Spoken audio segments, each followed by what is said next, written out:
Hey everybody, how's it going? Okay, so I wanted to talk about why am I injured? This is just 5 points that are going to really help you, but of course you're going to have to watch how you run to be able to see these things. The first one is the contralateral hip drop. Now, I'm going to turn around this way. Now, if my right leg is landing, it would be the left hip that drops. That would be a contralateral hip drop. Okay. Now you might see this hip shift outwards. You might not see that happen. But what we're looking at is after you have landed and then your load has gone onto the stance leg, we're looking to see if this hip has dropped. If it has, you have a contralateral hip drop. Okay. Number 2, medial heel whip. Now again, I'm going to turn around.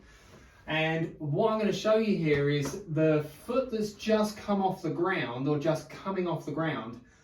The medial heel whip would occur just as the foot is coming off the ground.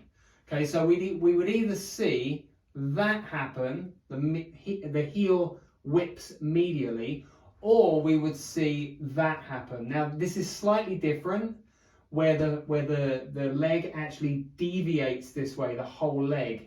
That's a problem with the left glute being tight.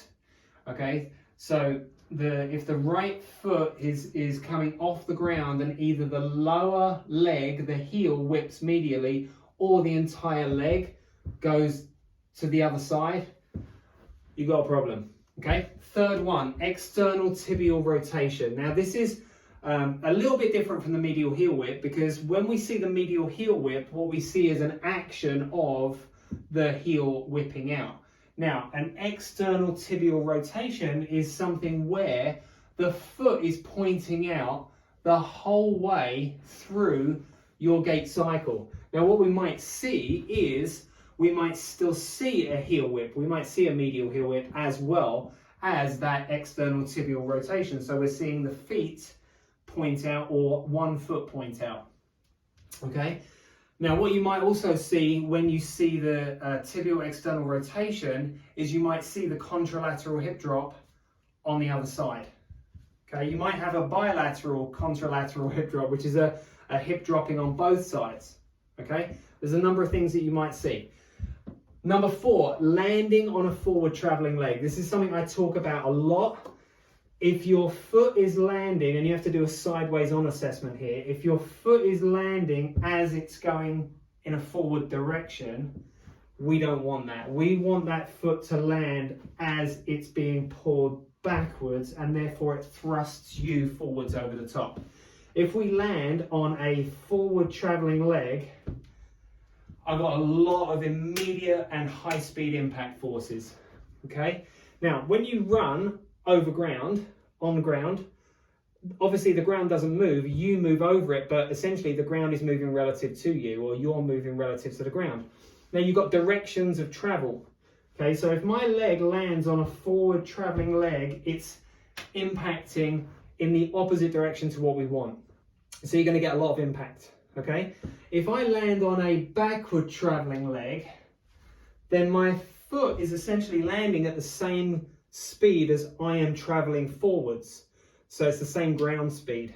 All right, that's what we want, because then it's a very soft landing, or it's a lower impact landing. Okay, number 5, anterior pelvic tilt, also known as APT. The clue's in the name, anterior pelvic tilt, or an excessive forward lean. Now, you're going to be sideways on this assessment as well. You'll be videoing yourself running from the side. And what you're looking for is the point mid-stance. So when you are at the lowest point in your gait cycle, you're looking to see what that pelvis situation is like. So if the pelvis is really tilted forwards, you're going to see that. You might see the waistline on your shorts, on your running shorts, and you'll see that it's tipped forwards. Now, what you might also see is an excessive forward lean. Now, again, in that mid-stance position, where you're at your lowest point in your gait cycle, draw a line from the ground up, straight up. And if you are more they're more forwards, the back of your head is more forwards than that vertical line, then you have an excessive forward lean. Okay, that's super simple. It's a very simple way to assess it. All right, so I like to make things really simple for assessments because then you can go and assess. Okay, so you're at the very bottom of your gait cycle, so you're at your lowest point. You draw a vertical line straight up, and that line probably will go through your ankle, through the malleoli of your ankle, straight up through your hip. And then if you see yourself like this, so that line goes straight up and the back of your head isn't even touching that line, then you know you've got an excessive forward lean. Okay, and it's coming from the wrong place. Right? We want that lean when you're about to push off, not when you're in mid-stance. We want that at least the back of your head on that vertical line.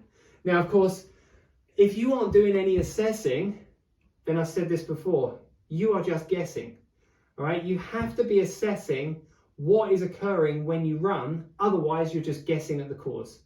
All right, so do these assessments. This is what I do all the time. I do gait analyses all day long, and this is what I'm always seeing is, for example, I had a gait analysis done before and they said everything was fine.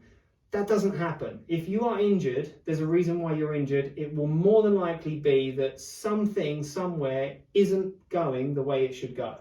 It's not occurring the way it should occur, all right? And we can see that when we assess, because when we assess, we don't have to guess. And if you're guessing, you're going to be in this group for years and years and years going, why am I still injured? Why am I still injured? Why aren't I getting fixed? And what we do with the runner's rehab and the basic 8 is we use this assessment as a tool to then take us forward into the runner's rehab. And if we've done this assessment, we'll know more about how you move and we'll be able to essentially fix the problem much quicker. And that's why we get the results we get. Talk to you soon. Bye-bye.